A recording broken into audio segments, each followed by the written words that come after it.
Assalamualaikum warahmatullahi wabarakatuh. Selamat pagi teman-teman Rudat FM. Berjumpa kembali dengan Rudat FM kali ini di Kota Jakarta.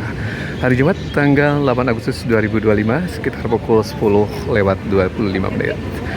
Rudat FM baru saja turun dari KAI Komuter di stasiun Beni City dan berjalan ke arah utara di kawasan transit Duku Atas. Nah, kita coba round-round di Jakarta lagi teman-teman. Nah, di pekan-pekan terakhir kita dihebohkan dengan sebenarnya sudah cukup lama ya polemik mengenai hal ini, yaitu mengenai Undang-Undang Hak Cipta yang sudah disahkan oleh pemerintah dan DPR pada tahun 2014 lalu. Namun, aturan lanjutannya atau peraturan pemerintah mengenai turunan dari Undang-Undang Hak Cipta tahun 2014 ini ada pada tahun 2021, yaitu PP nomor 56 tahun 2021.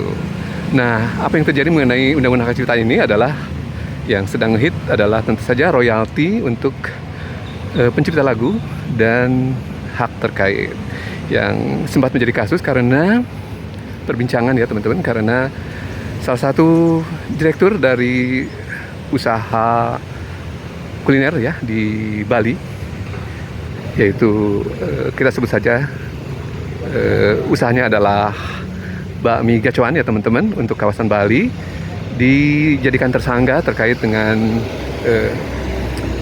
pembayaran royalti atau gugatan royalti ya teman-teman terkait penggunaan lagu di site usaha yang bersifat di sektor resto dan kuliner tersebut ya, kafe dan resto.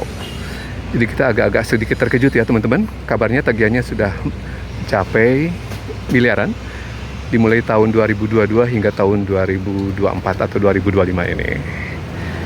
Nah, ini mengagetkan semua pelaku usaha tentu saja teman-teman ya, terutama di kalangan kafe dan resto. Kemudian juga ada pelakunya sendiri dalam artian para penyanyi yang tentu saja bukan penyanyi besar ya, misalnya penyanyi kafe atau juga penyanyi non nasional ya yang bisa menyelenggarakan kegiatan offline, misalkan di gathering ataupun di home band ya teman-teman di kafe-kafe. Nah, ini kabarnya melakukan juga gugatan mengenai Undang-Undang Hak Cipta ini di Mahkamah Konstitusi. Jadi dampak sebagai keraguan baik dunia usaha maupun pelaku usahanya sendiri, ya ini seniman ya, karena akan menyulitkan juga bila mana seluruh aturan yang ada di Undang-Undang Hak Cipta tahun 2014 ini diberlakukan.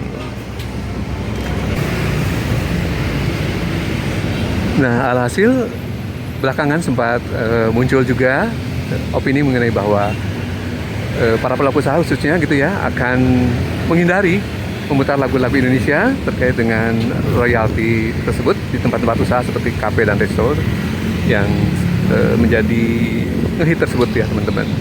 Nah, hitungan dari royalti yang dipungut dari kafe dan resto yang memutar lagu-lagu yang memiliki hak cipta tersebut kurang lebih adalah 120.000 kali jumlah kursi kali tahun ya teman-teman. Jadi di situ untuk komponen 120.000 adalah ada 60.000 komponen hak pencipta, kemudian juga 60.000 lainnya adalah hak terkait yang akan dikolek oleh LMKN ya teman-teman, Lembaga Manajemen Kolektif Nasional, di mana ada mitranya yaitu LMK yang akan mengkolek dan mendistribusikan hasil pungutan royalti tersebut kepada pihak-pihak yang berhak. Ada pencipta lagu, ada penyanyi barangkali, ada juga produser yang menjadi bagian dari pemegang hak royalti. Nah, apakah benar bila mana penyanyi atau pelaku usaha menyanyikan atau memutar lagu-lagu non nasional, bukan domestik ya, lagu-lagu berbahasa Inggris misalkan diterbitkan oleh pencipta lagu di luar negeri, akan lepas juga dari kewajiban bayar royalti? Nah, ini masih menjadi tanda tanya besar ya teman-teman. Kalau DTP memperhatikan sebenarnya mungkin aturan ini sangat baik untuk menghargai para pemegang hak yang mendapatkan royalti sebagai dalam hal ini pencipta lagu, penyanyi ataupun produser ataupun pemegang label ya teman-teman. Namun sepertinya bila mana terlalu ekstensif juga akan menyebabkan dampak yang cukup masif dan bisa jadi menjadi efek domino terhadap pelaku usaha lainnya.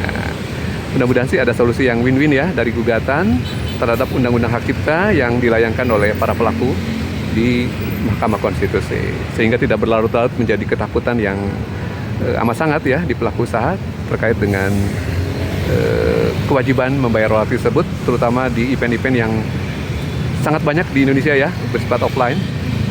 Tidak hanya konser tentu saja, tetapi juga UMKM yang menghadirkan musik secara langsung di tempat-tempat usaha mereka.